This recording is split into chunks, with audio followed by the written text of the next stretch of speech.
A House for Hermit Crab by Eric Carle.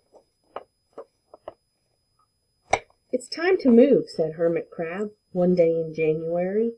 "I've grown too big for this little shell." Hermit Crab had felt safe and snug in his shell, but now it was too snug. He stepped out of the shell and onto the floor of the ocean, but it was frightening out in the open sea without a shell to hide in. "What if a big fish comes along and attacks me?" he thought. "I must find a new house soon." Early in February, Hermit Crab found just the house he was looking for. It was a big shell and strong. He moved right in, wiggling and waggling about inside it to see how it felt.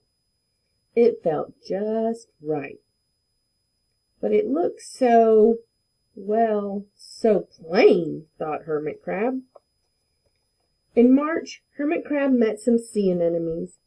They swayed gently back and forth in the water. "How beautiful you are," said Hermit Crab. "Would one of you be willing to come and live on my house? It's so plain. It needs you." "I'll come," whispered one sea anemone. Gently, Hermit Crab picked it up with his claw and put it on his shell. In April, Hermit Crab passed a flock of starfish moving slowly along the seafloor. "How handsome you are," said Hermit Crab. "Would one of you be willing to decorate my house?" "I would," signaled a little sea star. Hermit Crab picked it up with his claw and put it on his house. In May, Hermit Crab discovered some coral. They were hard and didn't move. "How pretty you are," said Hermit Crab. "Would one of you be willing to make my house more beautiful?" "I would," creaked a crusty coral. Carefully, Hermit Crab picked it up with his claw and placed it on his shell. In June, Hermit Crab came upon a group of snails crawling over a rock on the ocean floor.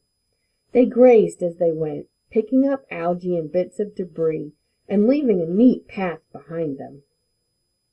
"How tidy and hard-working you are," said Hermit Crab. "Would one of you be willing to help clean my house?" "I would," offered one of the snails. Happily, Hermit Crab picked it up with his claw and placed it on his shell. In July, Hermit Crab came upon several sea urchins. They had sharp, prickly needles. "How fierce you look," said Hermit Crab. "Would one of you be willing to protect my house?" "I would," answered the spiky urchin.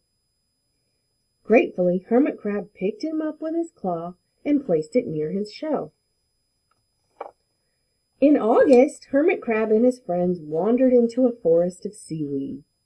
"It's so dark in here," thought Hermit Crab. "How dim it is," murmured the sea anemone.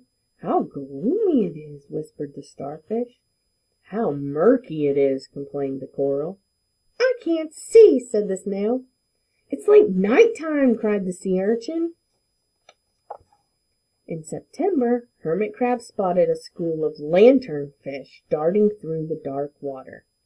"How bright you are," said Hermit Crab. "Would one of you be willing to light up our house?" "I would," replied one of the lanternfish, and it swam over near the shell. In October, Hermit Crab approached a pile of smooth pebbles. "How sturdy you are," said Hermit Crab. "Would you mind if I rearranged you?" "Not at all," answered the pebbles. Hermit Crab picked them up one by one and built a wall around his shell. "Now my house is perfect!" cried Hermit Crab. But in November, Hermit Crab felt that his shell was a bit too small. Little by little over the year, Hermit Crab had grown. Soon he would have to find another, bigger home.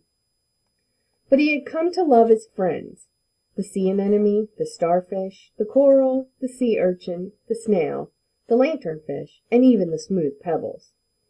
"They have been so good to me," thought Hermit Crab. "They are like a family.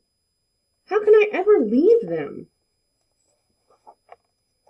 In December, a smaller hermit crab passed by. I have outgrown my shell, she said. Would you know of a place for me? I have outgrown my house too, answered Hermit Crab. I must move on. You are welcome to live here, but you must promise to be good to my friends. I promise, said the little crab.